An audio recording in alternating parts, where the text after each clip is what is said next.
Yasolo lo sako katina mabota na bino. Bonjour topé, bonsoir. Sera pas place bino bozwami. Nkembo ya tata nzambi mpungu tulendo, nkembo ya tata kimbangu jantungunwa, ya mama kipamvita ndona, ya ba divinité na biso nyonso ezala kati na mabota na bino. Yasolo ete matondo. Matondo na bawe bonsoir kusani pemene tando bango pote balanda nili toli bino mokolo na lelo. Yasolo balance mekolo Congo no sako kati na mboka na bino. Yasolo esengo ezali kati na biso kati na bandeko o baza koyoka kombo ya tata kimbangu ya ntungunwa. Na koyoka kombo wana eza komi kosala elengi. Ekomi kosala plaisir que vraiment tata akoti bitumba oyo eza koleka na kati ya est ya pays. Tata akoti makambo oyo ya biso. Kolela oyo ya biso solo toni komona ke makamusi ezali koleka na kati ya front.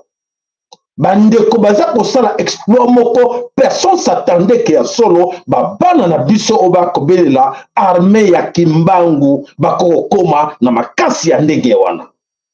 Sans soutien extérieur. Soutien mon côté. Mais bana wana ba piki dans la peau balobi toko céder mboka na bisoté. Bravo. Bravo à très chers amis Maï qui sont au front. Ya solo ke boni bisi mingi ya solo ke parmi biso mingi baza koyeba te musala oyo que nous sommes en train de faire là-bas au front. Mingi na kati na biso baza na kati na bubungi ya koyeba ke bandeko baza kobunda. E bandeko baza kobunda ezo senga soutien na biso nyonso po ete to pousser bango battre la mboka na biso. Bitumba moko te na kati na mokili oyo babunda ango na maboko pa basamba moyen. Mais ya solo bandeko na biso basala kituke ya solo guerre toko bunda ezali guerre par procuration. Oyebi yango. Ba occidentaux ba memela biso bitumba toko bundaka ezala ba occidentaux. Alors, ces occidentaux ba yela biso bitumba na kati na mboka basala toke ba komisa biso ba pauvre même en esprit que to ba valeur ya mboka te ba pauvre sa biso na kati même ya moral na biso na kati kuna to pola mboka e poli biso bato ba cerveau to poli na makanisi to poli oyo makamisa koleka na kati na mboka soki ya solo babe na Congo bazalaki na makanisi nde situation tono na kati na Congo nde tozala ngo te mais basala tu ba manipula biso nyonso balongola biso bolingo ya mboka, l'amour de la nation, la notion du parti. Du patrie aujourd'hui, le patrie na biso comment on dirait ezamboka ya bato misusu. Tala bolingo na ngote. L'amour du patrie ezate, notion nation ezate, civisme ezate. L'amour du prochain même ezate. Bandeko, vous okamotez, vous tournez, vous observez tout autour de vous.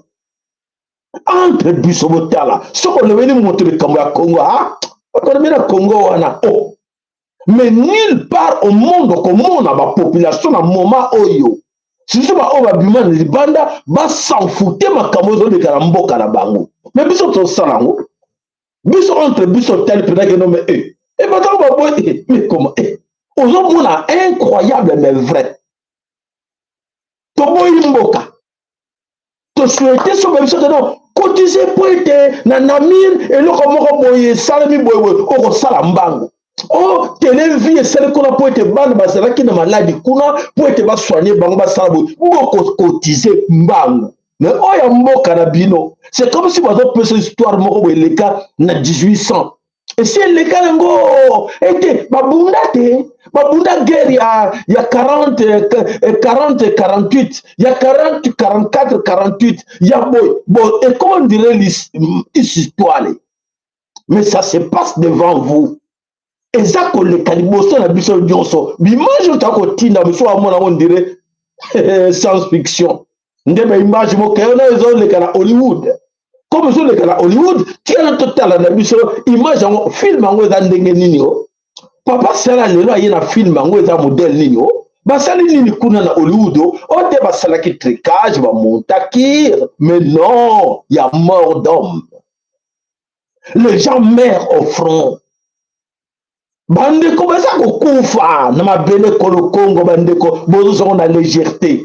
On a dit que le bilan de l'eau, bah, mingi na kalisi bakolela, ya solo na komona ke to abandonner bande ko na biso. Et c'est ngela ki na biso en ce moment que ba sentir ba kotuno oh ba kuna ba association sangani, kuna ba ONG sangani, kuna ba lisange sangani, baza ko sangana nini, po ba sala fete kime, bazo ko luka. Ndenge nini ba sunga bande ko na bango na mboka, po bazo bundela mboka. Mais bino histoire makambo ya mboka, kolobate. Oui, yoki lobela bango, kuna bitumba ya somo, ya nini tout ça. Le lobela bango non, il faut te aider bandeko, bazwaka mwa kwanga ya kolia, bazwaka mwa ma ya kolia. Na sina sana ke, na lemba na ngai, na kotiza mingi, mais bango ba lembi te bazo kobunda. Ils continuent à se battre là-bas, bazan au front, abandonnés par même le gouvernement congolais. Et bazo se battre pour bazana idéologie, vision na bango ke bako abandonner ma belle na bango te. Mais yo tito banda ko belle là, plus de 15 millions autres à l'extérieur la diaspora au bas ba kedaki ba héritier des missionnaires et la diaspora. Vous les missionnaires pour la bino. Maintenant le but vous avez missionnaires en tout et pour tout. Vous avez des missionnaires, les héritiers missionnaire. Sauf niveau démissionnaire ou démissionnaire bino mais kamuté tebi que non mutakobo ya azate pote batinda kiyo na mission. Voilà bande ko bana somé kolo Congo ya solité ba o nyoso bazali ko négliger makamoto le kana kati kolo Congo. Mes chers amis, je vous assure que sort na bino ezali. Sort il y a tout le monde, c'est pas pour vous faire peur, mais c'est une réalité que nous devons affronter cela. Pourquoi affronter amour? Personne ne va reculer. Je vous assure, retenez ça. Motakozonga simazate na responsabilité na ye. Pour dire que non, etalaki ngate na yokaki te, surtout son yokaki. On le met là qui de côté. Yokati comme hasard. Ils ont contre ma toy na yo. Ba papa, ba maman. Bon quand c'est que ça hasard, que yo termine on zokanga. Te hasard te. Ngape na termine bosso na bino, eza hasard te. Mais nous sommes là pour faire quelque chose. Pour sauver Mama Congo qui est en danger. Mama Congo qui est en danger. Alors, on va dans ce Congo, mes chers amis, comme je dis tout le temps, que les sorts réservés aux héritiers. Les sorts réservés aux héritiers de la diaspora. Vous, les missionnaires, sort d'Abino et Kozala, grave. Sort na bino et kozalaka plus grave que sort yaba oyo batikala na mboka parce que bino boza occasion opportunité chance de balongola bino kuna bobima donc bino bimaki pamba te boyaki awa koluka boya koluka kaka na poche mbongo te mais koluka po bongo na bino ezala nourri moral na bino ezala nourri ba décision na bino ezala réfléchi. Parce que tout ce qui doit sortir de vos bouches, il faut sentir que non, c'est un missionnaire. C'est un héritier missionnaire. Ceux qui allaient réfléchir, ceux qui allaient que non, comme le collaborateur la carte de l'école, et bon, on n'a qu'à passer, mais sur le monde, on passe, et moi, dans votre TKT, et tout le monde, Molanda. Alors, sort Yabino ba héritier, surtout les héritiers désobéissants. La plupart d'entre nous, vous êtes très désobéissants. Désobéissants à qui et pourquoi? Désobéissants à votre divinité. Désobéissants à tata nzambe ya Puntulendo. Désobéissants à tata Kimbagu dans Tungunwa. Pourquoi vous êtes arrivé là? Bandeko, bolanda, nakbaker, nabino, like, nabino, c'est vraiment très important. Vous êtes désobéissants au principe. Vous êtes désobéissants na oya ba loi divine. Vous êtes désobéissants. Oui, vous êtes désobéissants aux appels de nos divinités. Ba appel à la divinité na biso, oye la kabino na mato e kotaka, vous êtes désobéissants. Vous obéissez à la ngote. Alors, nous allons, ou vous allez subir votre sort par rapport à la désobéissance au Boussali. Vous allez subir, et comme nous allons subir, sort Nabiso, et d'ailleurs, on subit déjà, on subit ça. Qu'est-ce qui se passe chez nous aujourd'hui, la carte de l'école au Congo? Comment on s'est victimisé? Comment on s'est victimisé? Pourquoi? Comment on est là pour Nadini? Ah, Nzamba Yoka bisoté. Ah, ton mingi Nzamba Yoka te. Ah, mais comment ça va mengo nyoso? Ah, peuple congolais passe na passe. Vous allez aux akonyo koma. Vous allez couler aux akonyo koma. Vous voyez?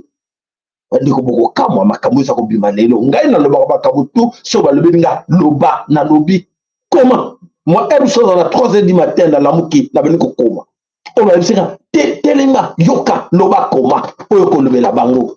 Parce que yebi ke dans tant que koloba wa ba divinité na biso baza ko yoka. Bankoko na biso baza ko yoka. Nzambe tata za ko yoka lo laka toko bela mololo. Tata kimbangu jantungu na za ko yoka. Mama kipa mvita za ko yoka aza ko mona. Ba ko yoka baza ko mona.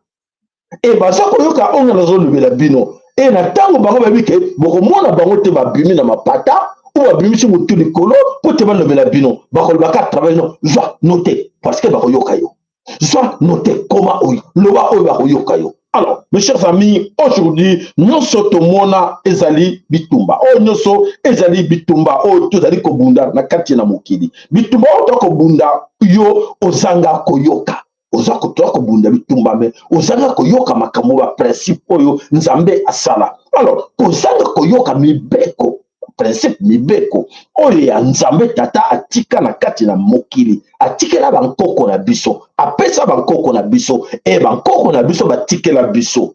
Donc bankoko wana esengelaki na bango bapesa biso baprincipe mibeko oyo basalela mokili. Mokili etambolaka toujours na mibeko.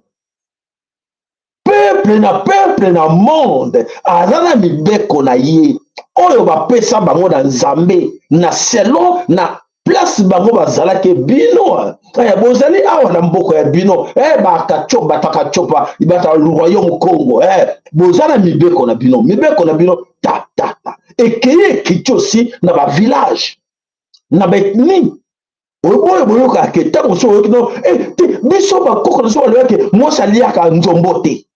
Biso bakoko na biso balobaki ke mwasi aliaka te mbisa boye nakenda quelque part na vers entre l'équateur na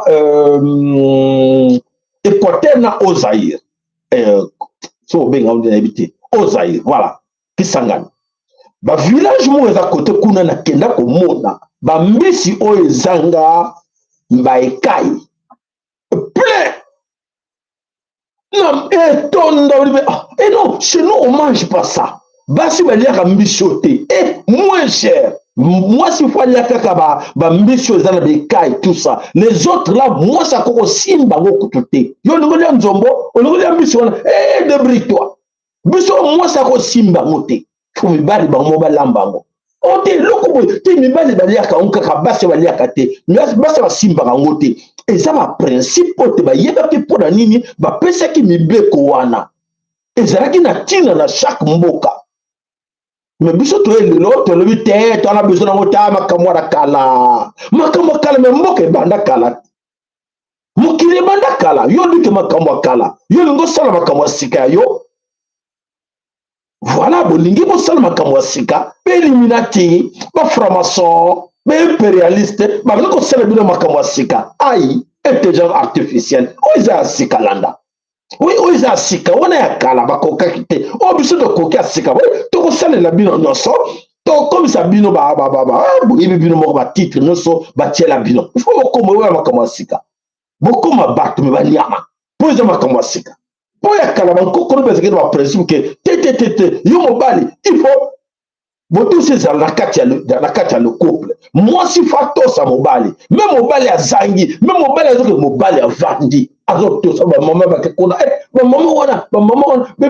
bamama na mibale basala tata wana te basalaka bilanga te basala bilanga ti bake nango na mboka mobali tata ye boti kosala bilanga bwasali oaye na pundu oaye na ndunda oaye na fufu batuti baniki ale bana esangana boni esika moko bolingo yango balobelaki biso mibeko batikelaki biso bolingo wana na kati na libota biso tolobi te wana makambo kala wana makambo kala biso tokolanda makambo wana kala te na ntango na biso me botala soki ntango na biso esika tokomi botala sort réservé na ntango na biso esika tokomi na bobungi tobungi soki moto biso kena oza bantu yebisa mwana na okoza bantu mwana na aza na baprincipe mibeko oyo akoki kolanda en tant que bantu yo me quelque bantu noko makala biso toza ndenge moko biso nyonso tu bato te abo boza ndenge moko yo me lebi oza mwana ya nzambe oza mwana oza princesse oza prince yo lebi te nga nazalanga prince te nabonangaki titre yaki prince ndenge nazalanga comme citoyen nyonso simple tata siki alobi tala bobongi tala ndenge baza kozwa milimo na bango wana mundele pasepa alobi voilà baignore ke baza babantu baignore baprincipe bakoko biso topesa baprincipe ya sika oui allez ici chez nous attention on frappe pas l'enfant on essaie attention ici c'est chez nous c'est pas chez vous là-bas c'est ici allez 500 mètres allez, 2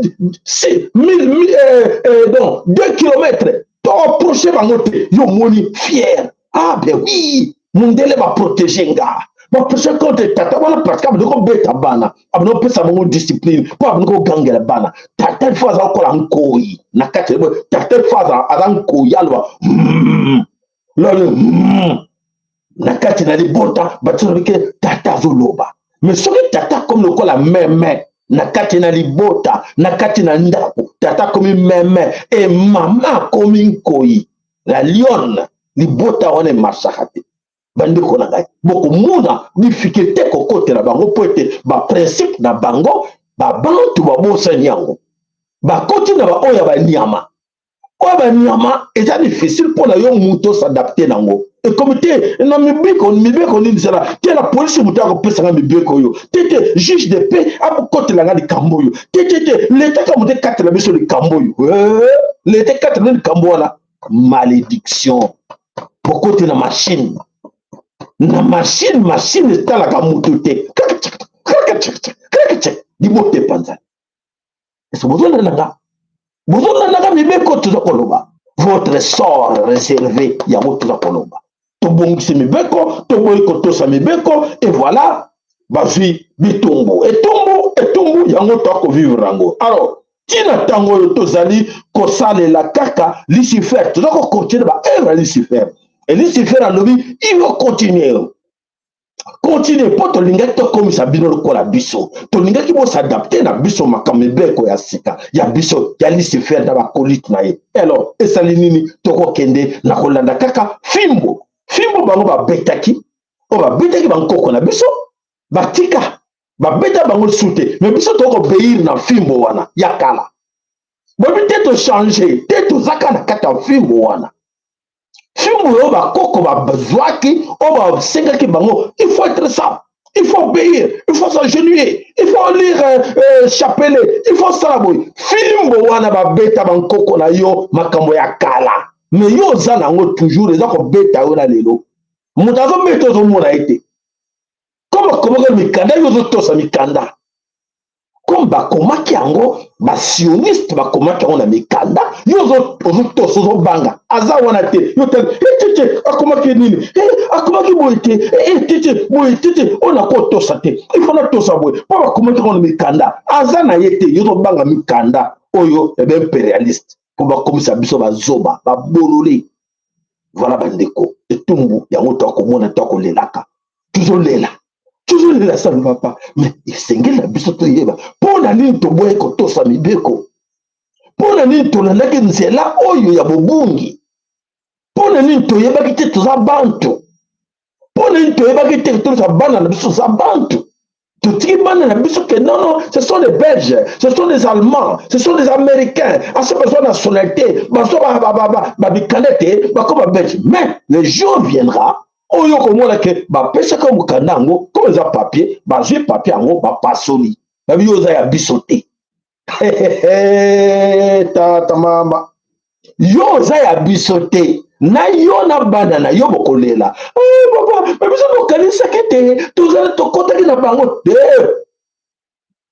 nzete ate umeli bambula ebele na kati na ebale ekobonga na ngando ata mokolo moko te ekotikala kaka nzete na kati na ebale okobongwa na ngando te bokinga allez à chacun à comprendre nini dans matondo bakere bino matondo ba like na bino. Alors mes chers amis, voilà c'est ce que nous vivons aujourd'hui na kati na mboka ekolo Congo. Voilà kaka confusion na confusion. Alors confusion na confusion ezande lokola etumbu oto s'en sortir te po te toza koyeba te tobosa na valeur ya bakoko mais bango bayebi bayana bikeko ngo awo bomona ki un jour totiele bino bikeko bino bofinga tia bandoki mais bango baza ko beir nango bake nono basingaki nini ko bakoko na bango balobaki bayokela bango babwaki mama masanga babwaki kamo eloko moko boye balobaki babwaki mai balobaki bango oui bango sala ndenge wana po balaksi bango bakomini bango salaka ndenge wana yele ba ye asimbi ekeko wana abwaki kamo masanga alobi boye ekeko beiri obeiri ye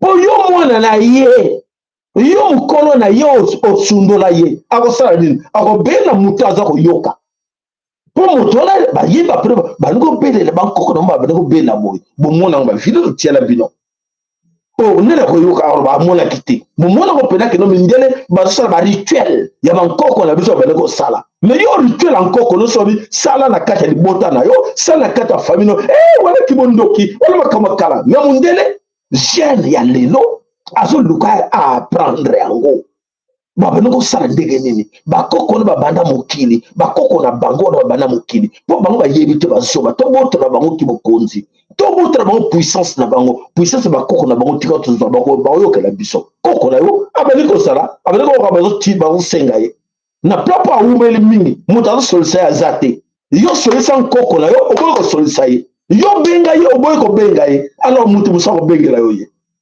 moto so abengi ozobenga koko moko exista te koko moko ya Kongo ya pamba yebi yo te me bango siko bakoko wana mpo baza na ye mobimba nango yango wana baye bandi kosenga ye biso tosengi yo boye tosengi no boye akopesa bango n'est-ce pas nkembo ya tata ezala kati na mabota na bino ale tokei na mozindo ya actualité na biso wana ezalaki kamwa 15-20 minutes wana ya kososola moko na bino asosola po ete ayeba mozindo ya makambo nini oyo tozali kososola kati na ekolo Congo biso babantu tokoko se comporter lokola bato nyonso te ya mokili po tozali bahéritier nazoloba bino mikolo nyonso bozali bahéritier boretenir yango ke papa sala lebi toza bahéritier héritier ya tata roi toza banani toza ba princesse toza ba prince oyo esengi na biso tolakisa mokili mobimba qui nous sommes, n'est-ce pas? Oyoki na kanisa ya ndeko kuna ke non ngai ya solo naza je dois me comporter comme mwana ya roi. Mwana ya roi a se comporta comme mwana munyo tuté. Oza na discipline, oza na façon na yo matoba banga yo ke na banda ke non wana mwana roi te ko sakana na yete tala comportement na ye tala façon na ko raisonner a raisonner ko na batunyo tuté po azali mwana ya mokonzi. Mokonzi nani tata yoza mwana na ye. So yebite matali yo. Alors matondo. Allez, toke wapi na kati ya politique na oeza koleka na kati na Kolo Congo toyokana. Bon. Souvent, je n'aime pas beaucoup ce terme intellectuel. Parce que le Congo n'a pas d'intellect. On n'a pas d'économie. Quel paradoxe. Bolimbisi na moni za ko sauter tozongela ne bandeli na kanisi wala. Bon. Souvent, je n'aime pas beaucoup ce terme intellectuel. Parce que le Congo n'a pas d'intellectuel. Ah bon? Oui, monsieur, ça vous imagine. Nous avons des universitaires, des diplômés. Ils sont compétents, ils savent calculer les formules mathématiques, ils savent réciter les ouvrages, tous les ouvrages écrits dans le monde. Mais l'intellectuel, le vrai intellectuel, c'est celui qui trouve dans son intelligence, n'est-ce pas, des éléments pour résoudre les problèmes dans le pays. Voilà. Dans ce domaine-là, vous savez que nous sommes dans l'échec. Plus nous avons des chômeurs de courant, plus nous avons des trous dans les routes, plus nous avons des agronomes, plus nous importons les mauvais riz, les mauvais poissons. D'ailleurs, n'est-ce pas? Plus nous avons des juristes, n'est-ce pas? Comprenez vous-même que tout le monde qualifie, comment tout le monde qualifie aujourd'hui la justice congolaise. Pourtant, nous avons énormément de juristes. Vraiment. C'est la faculté qui produit le plus. Mais voilà, sont tous là-dedans. Plus notre économie est fragmentée, on n'a pas d'économie. Quel paradoxe, ça c'est un paradoxe. Voilà, ce sont des paradoxes qui doivent nous faire comprendre que nous ne sommes pas sur la voie intelligente. Et que nous devons nous remettre en question, Ah voilà. Mes chers amis, il n'y a pas, c'est une réalité. Il faut accepter. Il y a un truc baraqué. Quand tu as un costume là, moi je suis juriste, je suis avocat et what? Yakopola. Namoka opola. Oh bibi que ça droit à baptiser. Respect zate. Ba yebi ba congolais, ba yebi droit na devoir na bangote. Et plein de juristes, mais yibi. Ba toni kono pa que wala ba ko yiba, wala ba ko scroquer. Kuna na côté wala ba yibaka. Kuna ba scroquer, ba moto ba toni kuna. Ba comme ko sala ba moto tala ba juriste, tala ba avocat. Batondi na Congo, mais justice à Malonga, exact. Voilà, ndeko papa, alobi. Donc ça ne sert à rien au brader. En tout cas, ça vient hier, alobi. Tu le que, kozonga, bozonga de tout le bercail, keba, bomba papier no one. Soko pasola, soko bomba. Tokozana besoin d'angote. Congo adobi, bana besoin de diplôme ya mutute, bana besoin de titre académique ya mutute, pour essayer de se sauver. Tu échoué. Dans le monde entier, tu échoué à titre académique avec Congolais, et ils ont rien, c'est-à-dire, ils ont boit tout dans la poubelle. Oh, tu n'as pas un CV, je suis gradué, je suis licencié, je suis docteur je suis master. Mais à quoi sert ça la bonne?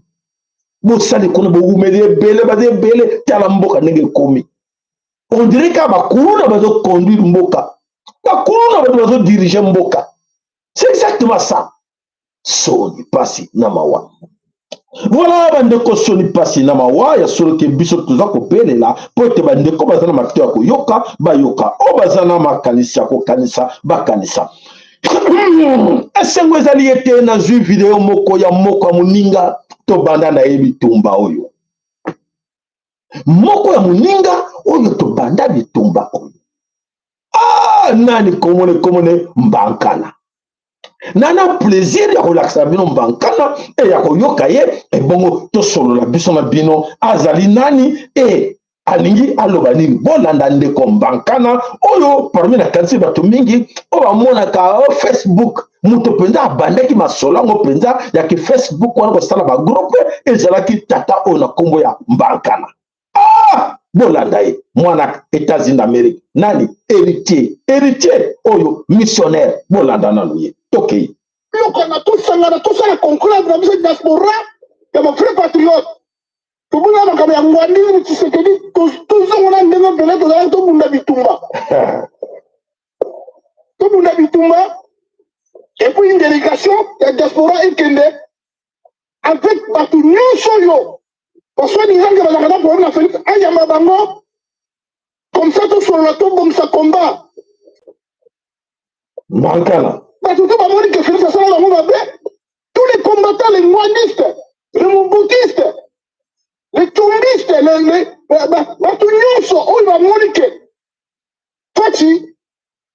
peut-être même dans la création de mon problème, tout ça là tout, mon conjoint y a ma biso, y a ma bino. Moi je vais servir d'intermédiaire, mon conjoint y a ma bino. Tout y a besoin de organiser combat, tout enflammer dans balabala nyoso. Parce que quand tu vas contre Cameroun comme d'habitude. Est-ce que ce monsieur, notre ami Mbankana est sincère? Notre ami Mbankana est sincère na malobana ye. Est-ce que ce qu'il y a de cas, c'est-à-dire que Batini ya sala, potabe, tu habites Mbankana zawapi. Mbankana soko yo kangai na émission oyo Mbankana tinto yo bozawapi. Poete bo beta kitolo makasi ke bino ya solo. Bon. Kiadi kibeni tata sami mpunguto lendo maua. Voilà. To critiquer mingite. Mais to lo Mbankana. To bunda bitumba, to banda bitumba na batato ensemble. Na kanse ke na komona ye na tenya ba ministre. Na kanse ke na mona na costume, na kanse ke na mona na parlement, na sénat ou PDG à société moko boye parce que Mbankana azali moto oya tanga. Mais en écoutant Mbankana, il y a kotala yeza na kati na voiture, il y a koyoka ye, c'est-à-dire que quelque part azoko se retrouver toujours na kati na poto les États-Unis. Mais c'est Mbankana. Au monde makam tolobaki. Oui, que lui qui a solo to limbisana. To bossa na di passé. Mais to bossa na ngote. Mabe oyo komi awa lelo to zali biso quelque part bloqué. Okena ki mbango le ki no to longi, mais voilà. Voilà tolongité batebele bandoko ebele basali wana na kati na bokangemi bandoko ebele babibimisité baza na kati na problème ya solo bandeko bana somi kolo Congo ya solo pasi ezali na kati na biso. Bonjour mama tozali en direct na kanisi na ebite soki tozali na kati na émission so boko benga après obie bona biso tozali en direct matondo. Voilà bandeko bana some kolo korongo ya solo ya komona ke manso to kolobaka bandeko ebele na kanisi babunga kanoki babosa na kanoki to bundela mboka to bundela Congo mais la grande confusion qui règne là, rien n'est trop tard. Voilà bandeko Mbankana balobite bandeko nyonso esengel to sangana poete to bundele kolo Congo ndege to bandaki mais bo bandaki na baninga bino bokendaki lombango. E baninga batikalaki baninga ngo bazotala kaka bino bandeko changer manoba lukolo manoba na ndenge ya bien Mbankana mon frère Mbankana na ba mususu wana le fourmi rouge boza belé bokeite bozali kaka na poto quoi pourquoi mais tokanisa boza kuna te tokanisa ki tokomona ba Jean-Claude Muyibubu Kabuya soko banani ba to quand tu as bino kuna pembe na batuti boza ba parce que obundeli mboka bana mama Congo bandeko allez toneka na kanisi bomoni yango bino moko et voilà mes chers amis et suki wana te bandeko bolanda. Vous êtes prêts? Totiana moyelo yembo moko na suite totalo yembo oyo et après biso na bino tokende koder côté tokende kokota na mozindo ya masolo oyo ezali koleka na kati na mabele kolo Congo ezali important. Allez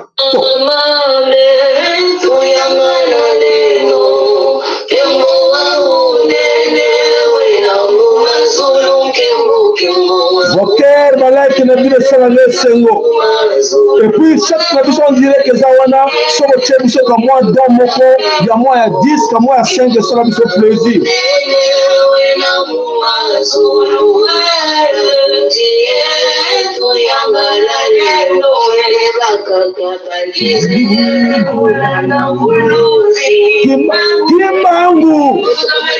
Kimbangu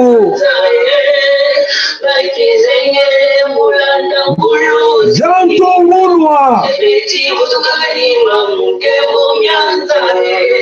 Ya solo mama oya lobike tolanda mvuluzi. Tolanda mvuluzi kimbangu dan tumunwa. Alobi kombo ya Simote. Ba Simo eza kombo na biso te. Boba yebaka te na zongi na kabino. Boba sala tanga kombo keno Simo kimbangu te.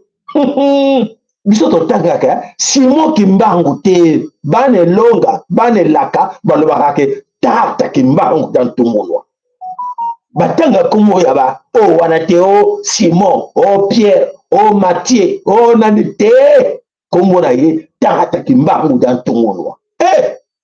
Eza koyinda bolanda nini teri bino lelo tokei wapi tokei na kati na mboka kolo Kongo dan totina mboka bankoko na biso totala nini eza koleka na kati na Kongo bolanda audio na bokebi nyonso na kokata comme ça tokota tosolola biso na bino bofongola matoi boyoka nini tozolobela bino a partir ya masolo ya audio oyo bolanda bande ko nyonso église kimbangiste bozwa bakiti botia tobeta lisolo est-ce que Afrique toyebaka le plus vieux prisonnier de l'histoire azalaka awa Simon Kimbangu de 1921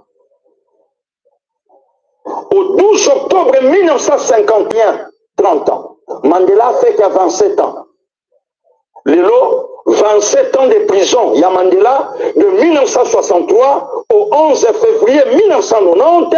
Mandela teki nango Afrique du Sud du monde. Génocide masqué. Il y a le Kouta, il y a Paul Kagame. Il y a 6 avril 1994. Voilà, tout pour moi, Moukeli Bosoto Landaï. Mais Makambo au Congo a joué les Kanango Lelo. Prophétie laissée. Par Papa Simon Kimbangu, votre patriarche Koko Nabiso. Ye mutatika yango. Moto Mohindo akokoma Mondele, Mondele akokoma Moto Mohindo, mboka oyo bato bakouta de partout, bakoya kotala moto azakole bazali moto ya IDPS. Nanzela Papa Simon. Azali motina me ya gouvernement congolais. Bolanda ye. Mais matata oyo tozokende nango, lelo plus de 20 ans. Munguna azosepela Munguna aosepela na matata oyo tozokende nango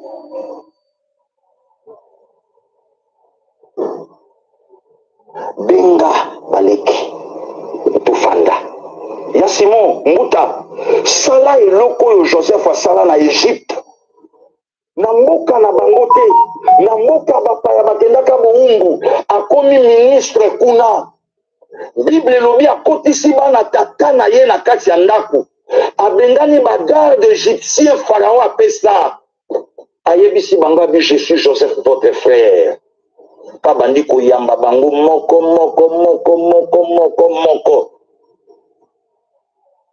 pe na suka toni bango papa azali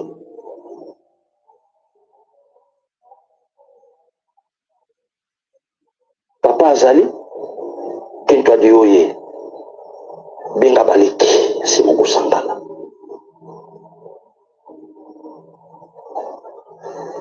Kimbangu azana liloba ya koloba na makambo ezoleka lelo na mboka. Ah bon?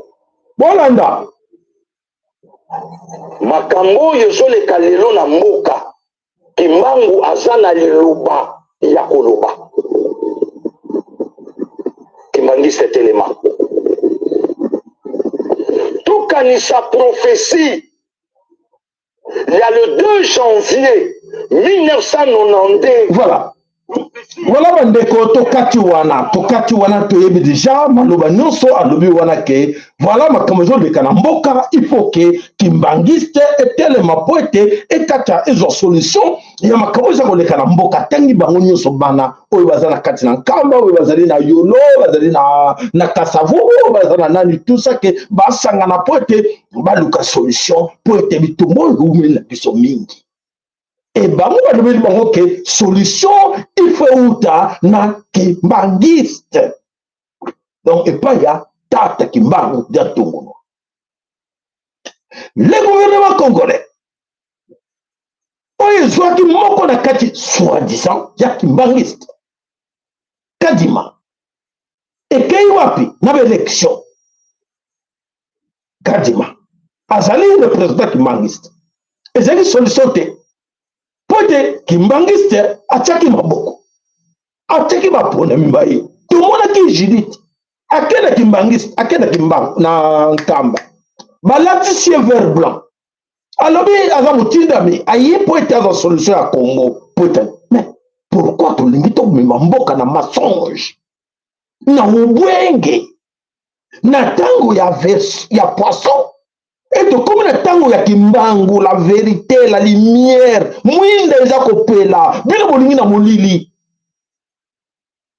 Voilà la grande confusion. Voilà la grande confusion plus du gouvernement congolais. Demande secours à l'église kimbangiste, à la famille Djangenda, Kiangana. Le gouvernement congolais demande OS, s'il vous plaît, Kimbangiste Bosugabiso, Namikamo, pour mettre fin à la guerre qui se passe au Congo. Il faut l'intervention des Kimbangistes. Oh! Les tétis, les orgueillés, Boladanga. Chez notre belle Kango, Lolaka. Lolaka, la voix, Lolaka, ya, Vuluzi, Kimbangu, pues le kaki moulai, Jantungunwa, Yangoyo. Kimbangu akoloba na travers munoko eza kobima, Kimbangu aza koloba. Kimbangu le biboye. Mes chers amis, vous n'avez pas oublié l'adresse.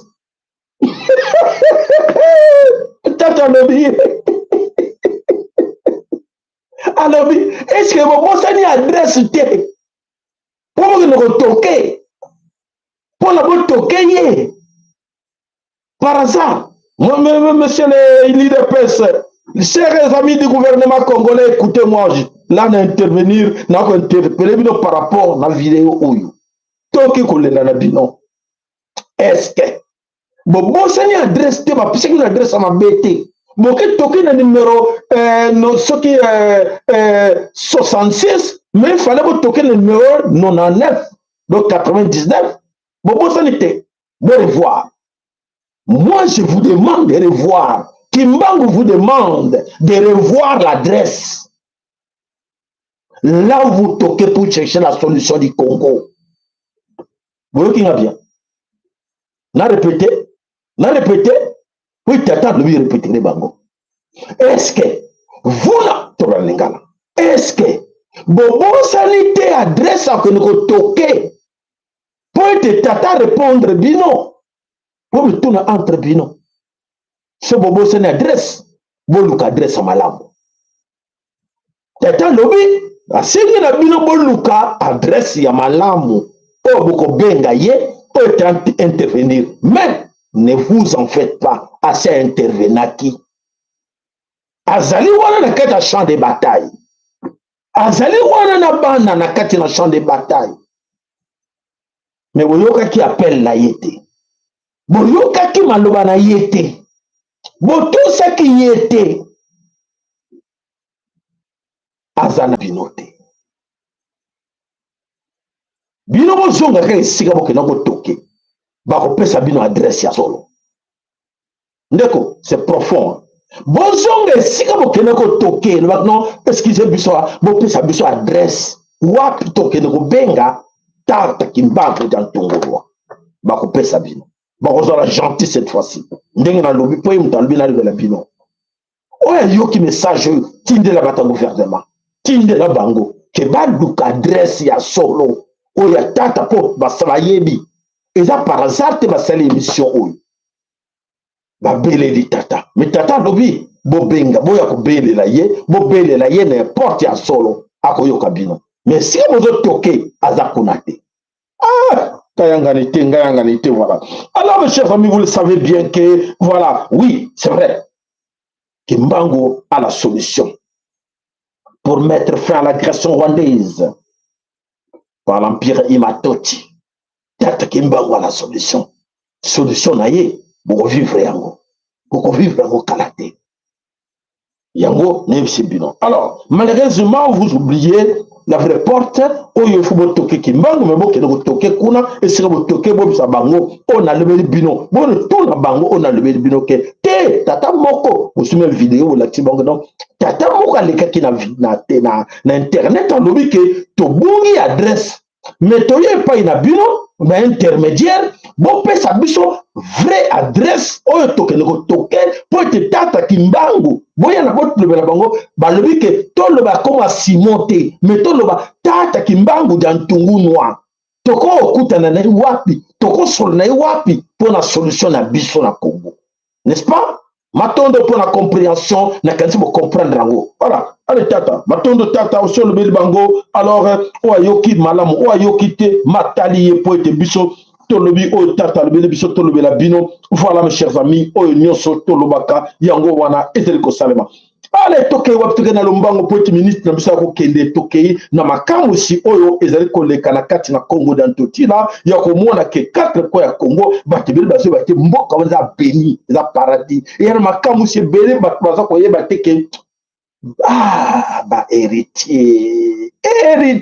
héritier babungi nyonso désobéissant. Ale toke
tuza na kati ya mboka nini Kimasela. Bon, tomoni événement moko esalemi awa nzete oyo babando kata koni mpona matanga moko eza amoni koni mpe babando kata yango nyonso yango bakati bapapa oyo baketika koni mosusu subitement baye koremarke nzete yango ezongetele misusu yango oyo nzete ozomona moni na babipasone bando pasola yango oyo tout en tout bakataki misisa yango oyo nyonso nzete yango ezongi yango eza kotelema. Voilà bendeko bana some kolo kolongo makamusi ezali koleka kati na mboka na biso oyo bankulu na biso bazali kosala makamusi ya komona ke nzete bakati pe bakoni balongoli bakoni bakebe nzete zongi etelemi nango wana bomoni bino mo comprendre ke makambo nini oza ale toke na lombango na oyo minene pele bino na kati na mboka epai ya est na Congo. Et na est ya Congo, nous sommes en guerre par procuration. Guerre wana, guerre des Occidentaux au Congo. Les Occidentaux, bah, y a la biso bitumba. Et bah, les cas du côté, il bah, faible. Bah, faible, bah, dani, bah, tout Rwandais, on peut, bah, y a des questions des étrangers. Alors, il faut les manipuler pour déstabiliser l'Afrique. Alors, bah, bah, y a qui une stratégie pour déstabiliser l'Afrique, mais, et comme les bango compliqué. Et comme compliqué comme on a que la stratégie nous sommes qui lango et ça simba ata mukete. Alors et le konini ezali ko le kato banda na kati na mboka Sud Kivu na kati na mboka Nyangezi na kati na mboka Nyangezi na kati na mboka Kamisimbi et na mboka Mazingiro. Qu'est-ce qui s'est passé? La situation est plus que grave. Plusieurs corps sans vie de tout Rwandais traînent encore par terre, les corps décomposés. Alors, les corps, aux traînés, les corps banani, les corps de M23, AFC, RDF ont abandonné leurs amis. Soldats, Rwandais, abandonné, poli. Poli mayambula kuti akoleka et comme ici bakora bande kona bango lokola banzete ya koni et voilà bande koboza komona wana ezali bakor ya banani ya batuti oyo nde kwatangi photo lobi voilà corps a mutu ndenge komi des corps abandonnés. Des milliers de millions de corps abandonnés na kati na Congo. Alors, ces corps-là, abandonnés par qui? Par les M23, AFC, RDF. Alors, bah, corps les allés abandonnés pour Nanini, pour être basois qui frappe et les autres en des bandades. Bakimi ba abandonné ba corps bande kona bango da petit bazwaka. Voilà ba corps bande kona bango ndenge nini des milliers de corps hein, décomposés oyo depuis des semaines et des semaines traînent encore là mutako kunda bango exact voilà bakomi kunda bango moko bakomi ko servir de fumier na kati na mboka mabele ko le Congo. Alors vraiment franchement c'est triste en regardant les corps de Tutsi comme ça traîner oh ba bitumba na Congo. Voilà malheureusement malheur aux veuves et aux orphelins qui verront jamais leur papa, leurs parents. Voilà le sort réservé à tous et toutes qui sont arrivés, qui sont allés au Congo pour voler les minéraux du Congo. Voler pour qui?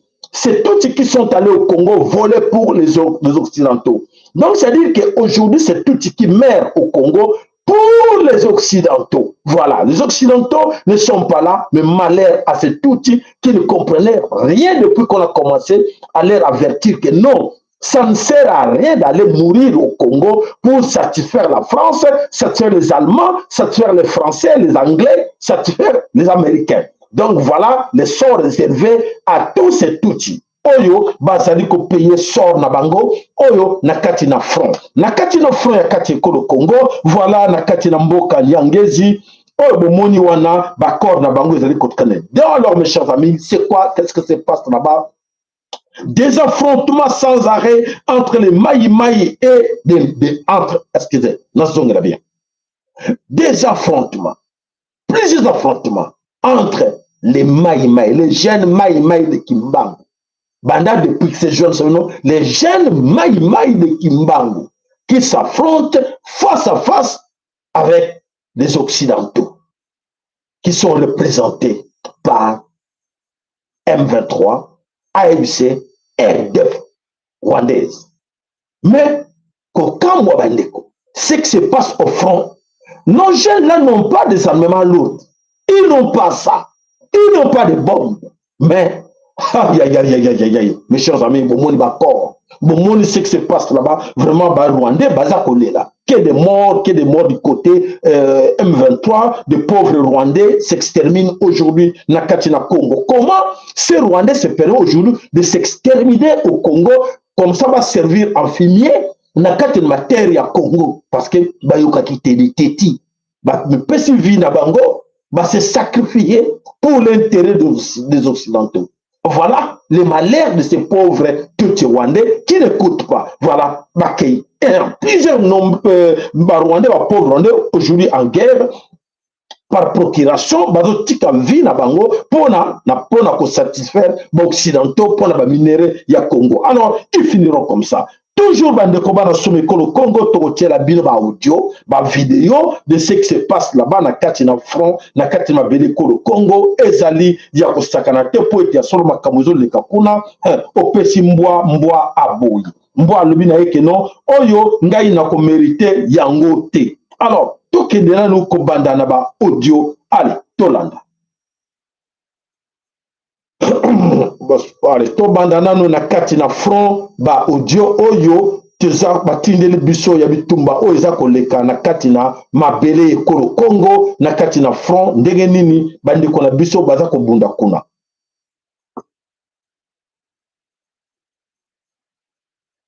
Olimbisi na moni audio ango est bloqué. Bolimbisi, qu'est-ce qui ne va pas? On va reprendre. Il faut boyo kabino moko namato iko lukateke o ezali télévision ezali radio te. Mais biso toya kawana poete to laksa binango nyonso. Nakansi audio ango est bloqué. Okay, bonsoir à tout le monde. Ashi bukavu tuko bien. Tunaona unakucha unaingia huko tunazafa ishafikisha magharibi ni kutaka kushukuru Mungu. Jwali au imebadilika n'importe quoi. Tulishinda leo mpanike. Juu Nyangezi kulikuwa vita depuis asubuhi. Bitumba na bitumba. Hapa Makenze. Depuis Tongo. Na sai tena wanaita kebi inaanza tena. Alors? M23 bituma renfort kule mais itu kesa likakia nguvu. Wazalendo kule walikia plus fort que okay. M23 batini ba renfort mais le kutana bango force do bunda na bana na biso bazo comprendre te bazako kwelo kola basoso ba renfort ezako ya ezo sila bazako ye ezako sila bazako sila na front bazako sila poete ya solo bateti bayoka te na kati na kolo Congo ndenge ndeko alobi comment se fait-il que batuana oyo baye na kati na kolo Congo pona kotia mobulu e bango moko bazali kosila bazako tikala na mabele e kolo Congo. Alors bandeko eza ya pasi na makomona ke batuti o bakanisa ke bakolonga bitumboyo ekomeli bango ndongo. Jambo frere. Ewa tuko bia kabisa, hakuna shida. Ila tu tunapoteana tuko simu, hatuongei siku. Antuka tunapoteana kabisa. Kuhusu hewa ya Goma, hewa iko wasiwasi tu, maikaika tu. Kuko mafazo kwa sikia sewa kwa pigana, kumama milima kule, kwenye hatujua, tana hatuyafikaka, me haliko ya Mugoma Centre hapana. Antuka walipigana Dimanche kabisa, walipigana kabisa sana na bakukufa walikufa, bakulumia wakalumia. Pia vile kuna milima moja hivi nakuwa milima moja iko ngambo za parking ya Masisi pale kusimba pale Ndosho. Donc partout na kati na même na Nord Kivu na Goma bitumba etondi mboka mobimba. Voilà bandeko bitumba wana eza ko bunda poete bandeko na biso baza déterminé batedi malobi non il faut ba bunda, il faut ba se débarrasser na ba oyo banani ba tuti oyo ba yele biso bitumba na kati na mabele ko Congo.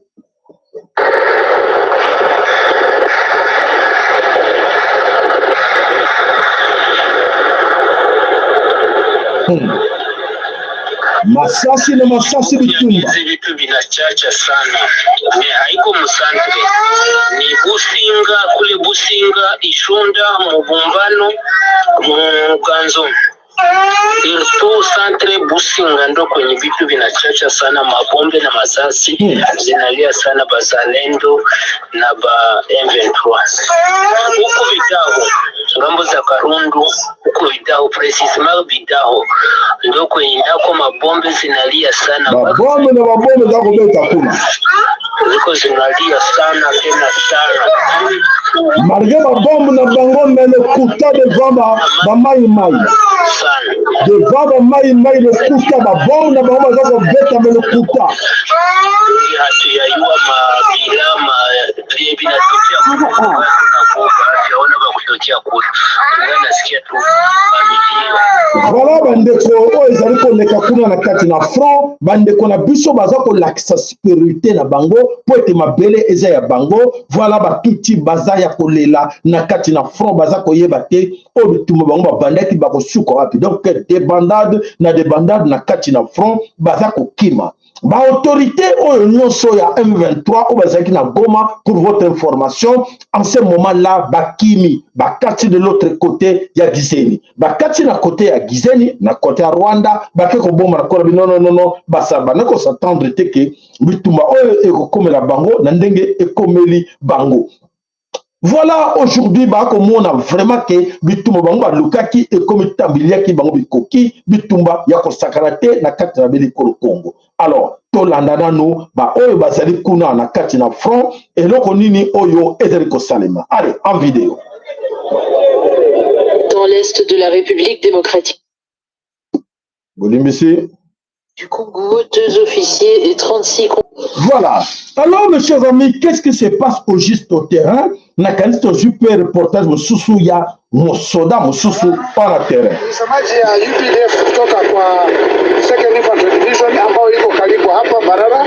Leo tutakuwa na wakubwa yetu kutoka kwa FARDC, kutoka kwa territory ya North Kivu, alafu na mkubwa ya UPDF kutoka kwa Mountain Division.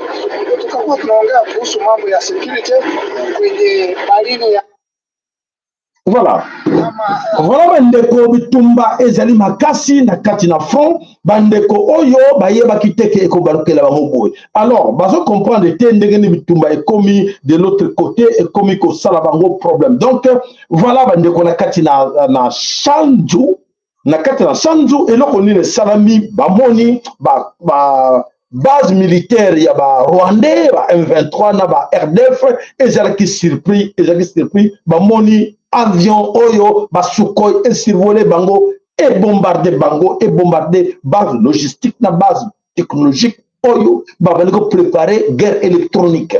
Alors guerre électronique ezalaki préparé na ba polonais batu ba mercenaires polonais na ba américain baza na simawana bazaki tosir na bango ke baza ko déstabiliser Congo parce que ba bruyaki même situation ya survol ya avion mais va comprendre te ba pilote ya Congo ba pilote congolais o azo même sukoy a marqué brouillage na bango allez a positionner ba base na bango a panjango nyoso ba plaire ba panjango nyoso allez débandade et koti na kati na base oyo ya Sunzu donc na kati na Shanzu pardon.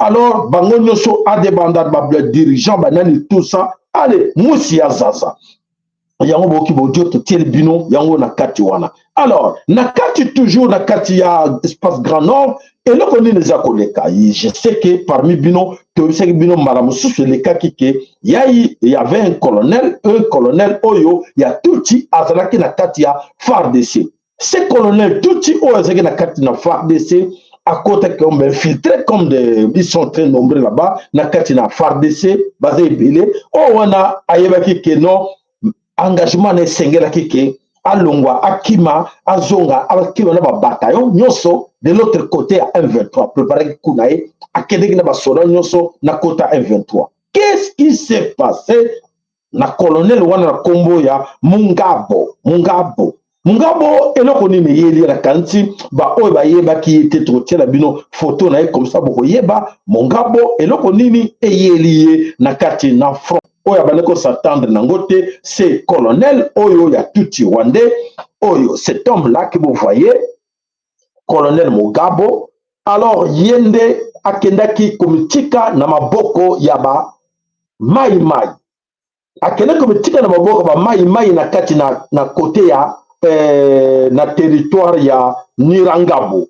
na territoire ya Nirangabo ba mai bazalaki kuna bazalaki surpris ya komona ke cet homme oyo akimaki na basoda nyonso. C'est comme si ça n'a pas bien marché avec ses amis oyo ya batuti na kati na M23. Abi non traitement ezalaki bien takimi azongi na basoda nyonso bake komitika na maboko na bandeko na biso ba mai. Et alors, bake komitika na maboko ba mai et ce colonel avec l'escorte na ye bamitika ki kuna na pa na maboko ba bandeko na biso ba mai ba wazalendo na kati ya Nirangongo. Et alors hier que ba mai ba to regarder on a trop suspect. Balbi non te remettre officiellement na maboko ya FARDC. Bazuye bazongisiye na maboko FARDC récupéré à lui. Bon voilà au trahisaki. Alors tu éviter sordaye et kozala ndenge nini na kati na FARDC. Donc na ba militaire na nyonso o bazaki na FARDC bakimaki bazongi na maboko ba M23 pardon na maboko ba mai ba pesi bango na maboko ya FARDC. Donc en ce moment je vous dis bazali entre les mains ya FARDC officiellement. Tokotala est-ce que FARDC comme d'habitude bako sala teka ke bako libérer bango bazokisi bango na kati na armée, on verra bien. Mais voilà na kanisi boyoki actualité ndenge nini ba pesi biso. Voilà bandeko bana some kolo Congo ya solité nyonso oyo ezali koleka na kati na mboka na biso. Bandeko boza pré bolanda en image nini tele bino na mokona lelo toujours na kati na mboka Kivu, n'est-ce pas Kivu. Il y a des jeunes. Ba jeunes oyo bazali na kati na Kivu wana bazali ba jeunes moko corrompi. Ba jeunes moko corrompi, allez, na éviter qu'est-ce qui s'est passé? Ba jeunes obokomona à l'image mok mi balé wana ba swaki munduki ba beti lieutenant colonel oyo ya FARDC ba bomiye. Alors ba FARDC ba ko récupérer ba jeune ngo. Alors bolande puis boyoka na di audio. Na chokali kwa ndani. Chokali si ndapo. Na chokali kwa ndani. Bana hapo walikuwa mlikuwa na muo. Bana mutuma kule kwa sema pale Angola ndio bakubwa walibatuma. Wewe si niko nakuuliza. Wachuke ndio walibatuma mwende huo. Chuka sana kati kilolo na malibanga.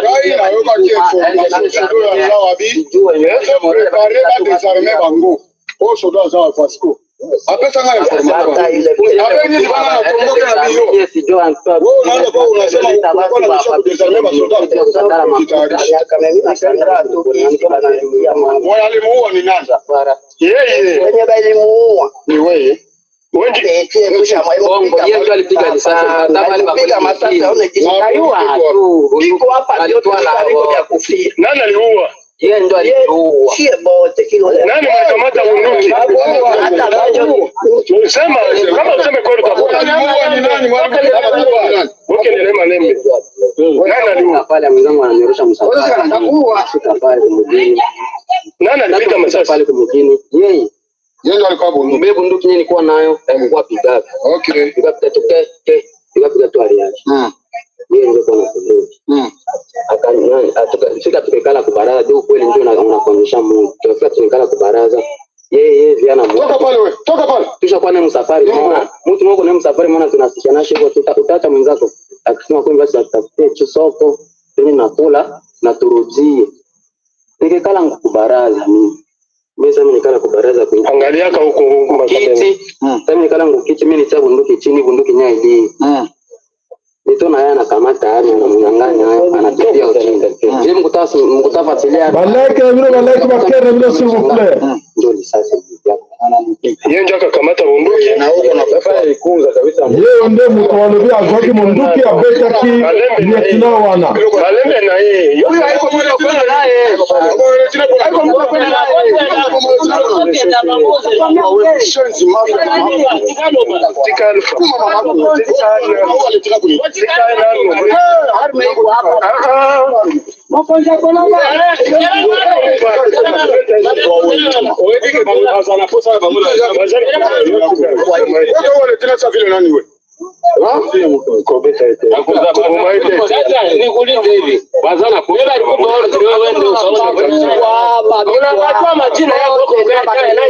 Voilà, boza komona ba civil wana ne bato ba bomi colonel oyo ya FARDC na katina mboka kuna. Voilà bandeko eza passe bolanda. bonsoir le groupe. Mambo matata mwa inchi vitu iko napitika nga nguvu. Ase kolola no kuandika no bosi boizinga matangazo. Imagine toi ule petit anafanya bukaramusi. Anaenda piga lieutenant wa gouvernement muzalendo petit soi-disant muzalendo couper des routes au moins tout. Couper des routes anaangusha lieutenant wa gouvernement. Vraiment inchi kabisa hii. Un civil abomi lieutenant. Ile ma acte ya vile ile ni ma acte ya kupigia mikono ile kabisa vraiment. Ni acte ya kupigia mikono ile. Lieutenant wa gouvernement mkongomani. Mwenye iko na bibi alikuwa na responsabilite kabambi hivi bibi yake na watoto yake banabakia vile ule piti anamuua tu hivi anamuua hivi tu anampiga tu basi kama ni kubaraza kama ni kupori anaua tu ilieti nao gouvernement hivi familia yake hivi inabakia banabakia mayatima vile vitu vinasumbua akili yangu sana vile vitu vingi. Beza biko napigana kule kunyuru ngambo ya Bukavu kule vita iko kule. Ile lisasa yana piga ule lieutenant est-ce que lisasa aizi angusha M23 mois ile lisasa kweli. Voilà bandeko bolandi bino moko na bokebi nyonso ke ba civil ba bomi lieutenant voilà ba betele ke likopo ba tindeki banko ba lia lieutenant ba civil ba bomi lieutenant ya FARDC et la passe ina ba watala na niveau et comme na kati na mboka donc désordre total na kati na mboka ba civil ba komi ko beta ba soda masasi puis ba bomi payer et voilà ndenge boyoki ndenge baza kolela wana baza koloba wana donc voilà la situation oyo ekoyewana. Mais alors bande ko bana some ko Congo ya solité nyonso eza ko leka kati na bele ko Congo to ko mona la grande confusion oyo ezali ko régner na kati na bitumba kuna ya solité bitumba ezali makasi na kati na ko Congo. Alors toke wapi toke toujours na kati na mboka Congo esika ezali ko leka na tout près ya Kalemi nzoka te kuna ba M23 ba bombarder usine moko oyo ezali na pembeni na kati na mboka Twangiza Milinga oyo 3 ba lancer 3 missiles na usine wana Milinga usine ya or ba panzi usine wana mobimba voilà en image comme ça tu sais bino makamonini eza koleka kuna donc voilà en image. Donc l'usine oyo exploita kaba or vers Kalemi voilà batumbi yango nyonso ba betango 3 missiles et voilà l'usine ezali détruite. Alors qu'est-ce qui se passe là-bas? Pourquoi? Parce qu'on sait que les M23 à RDF, les M23 RDF et AFC travaillent avec les Occidentaux. Alors, comme ils travaillent avec les Occidentaux, qu'est-ce qui ne va pas comment? Parce que la plupart des usines ont exploité or, diamant, coltan, le Congo. Les Congolais ne bénéficient pas dans ces usines-là. Ce sont les Occidentaux qui sont là derrière. Comment et pourquoi les mêmes Occidentaux donnent l'ordre à M23 de détruire l'usine là? Ça, c'est la grande question. Donc, pour les Occidentaux, tirés depuis 1h04 du matin, bombarder l'usine na Katlamboka Tungiza, donc Tungiza Mining. Babomi yango panja onyo somoni moto nengeza koleka balancer 3 drones na balancer 3 missiles na ba drone et pandi ici nyonso. Alors les gens se posent des questions tokoyeba pona nini ba pandi ici bozo komona moto wana oyo ezali kopela na kati na usine wana oyo na kati na mboka na vers Kalemi. Donc, ici, c'est fini. Usine, travailleurs, Dios kuna, usine et Panzani. Voilà, même de côté, ceux qui ont ni le Congo, mais et ceux qui ont l'information, la biso, to kei wapi, na katina, ou bwenge ya impérialiste. Bandeko, vous êtes prêts pour avoir l'andabiso na ubwenga ba impérialiste boko yeba yango sikoyo eloko nini gwa baker na ba like s'il vous plaît baker ba like na bino. Alors émission to tia la bino vidéo to tia la bino ezali très important que le bino te été ya moko na biso bolanda. Allez nani oba ko bele na kombo ya Nicolas Sarkozy en ce moment en prison. Est-ce que ezali vraie prison ou ezali mensonge, mafia, bon la vidéo et pongo. On vient de l'apprendre. Nicolas Sarkozy aurait été pris d'une violente crise de nerfs dans sa cellule lors de sa première nuit en prison, avant d'être transféré en urgence, en pleine nuit, à l'infirmerie centrale de la prison de la Santé. Voici tous les détails. L'ancien président de la République, Nicolas Sarkozy, a passé sa première nuit derrière les barreaux à la prison de la Santé, à Paris, et tout ne s'est pas passé comme prévu. Selon plusieurs sources concordantes, Sarkozy aurait été pris d'une violente crise de nerfs dans sa cellule peu après minuit. Les gardiens, alertés par le vacarme, l'auraient trouvé en état de choc, frappant contre les murs et criant son innocence. Face à la situation, le personnel médical de l'établissement est rapidement intervenu avant de décider de le transférer d'urgence à l'infirmerie centrale de la prison sous haute surveillance. Les médecins auraient évoqué un état de détresse psychologique aiguë lié à la pression et à l'isolement. Depuis, l'ancien chef de l'État serait maintenu sous observation dans une aile réservée aux détenus à risque. Une première nuit agitée pour Nicolas Sarkozy qui pourrait marquer le début d'un séjour carcéral sous très haute tension. Selon vous, cette réaction est-elle humaine ou le signe qu'il n'était pas prêt à vivre la réalité de la prison? Voilà. Alors mes chers amis, qu'est-ce qui se passe derrière cette histoire de Nicolas Sarkozy? Bandekobo landa très bien. Suivons très bien que vous allez comprendre que nous sommes à l'ère du verseau. Nous ne sommes plus à l'ère du poisson.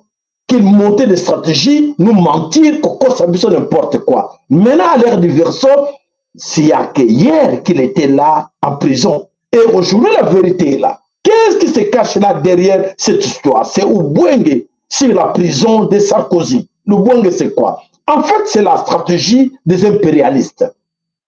Qu'est-ce qui se cache derrière la stratégie des impérialistes? Nicolas Sarkozy, vous le savez bien, qui est à 50% sioniste. Vous savez, sionistes, ce sont des juifs.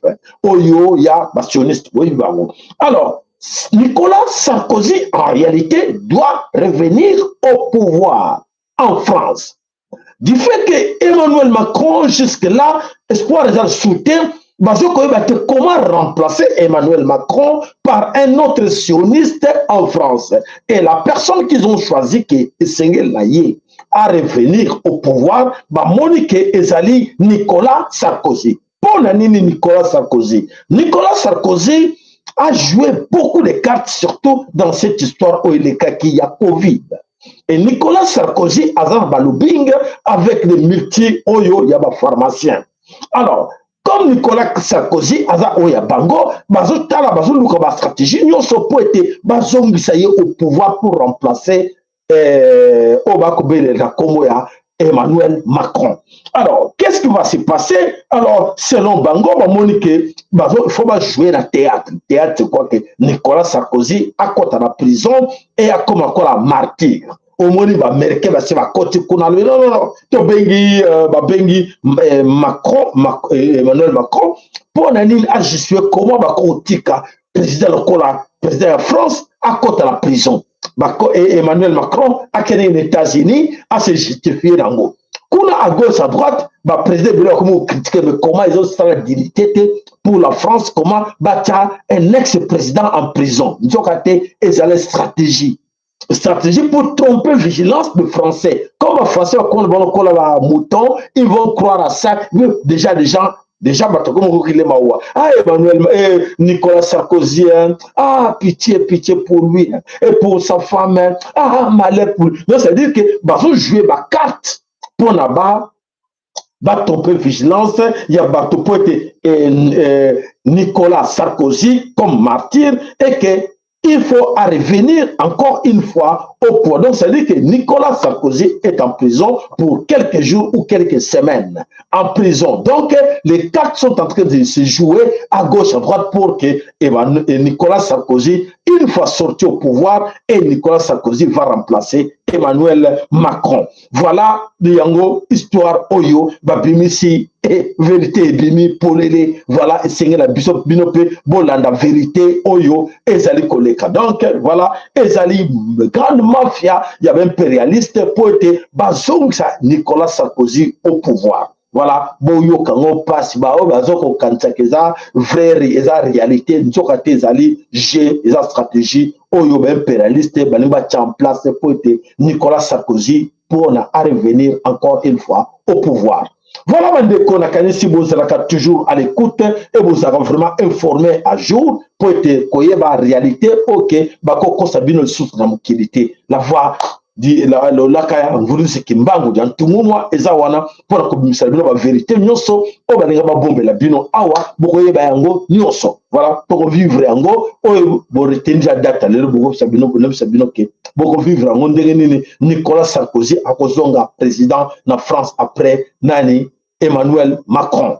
Voilà bandeko na biso bana somekolo Congo lo sako matondo na ba onyo so ba pansaka pona ko sunga chaîne na biso to bo santé ko pesa bango matondo ba oyo bonso bazali ko sunga chaîne na biso to moni papa na biso Francis Bitodi azana biso wana lo sako papa Francis Bitodi lo sako matondo ne pai na yo na mama na biso ba Mika na ba geste bino no so bo salaka to bo santé mama na biso nanu mama nanu lo sako matondo e pai na yo papa na biso Willy Kayenga lo sako matondo e pai na yo Yesol to bosenite mama na biso mboyo mama mboyo azali alembate azo suka pe shel to bosenite mama na biso ana lu sakweno mama na biso masuka mama na biso Masamuna to peso pa lo sako matondo epai na yo to bosenite tonton na biso tonton Lema lo sako matondo epai na yo to bosenite papa na biso Willy na mama na biso Marie na kati na Dallas nzamba pambola bino na lisungi na bino nyonso oyo bosunga ka chaîne na biso de temps en temps nzambe apambola ba oyo bonso ya solo ke bazali kati na biso alors tokutani mokolo ya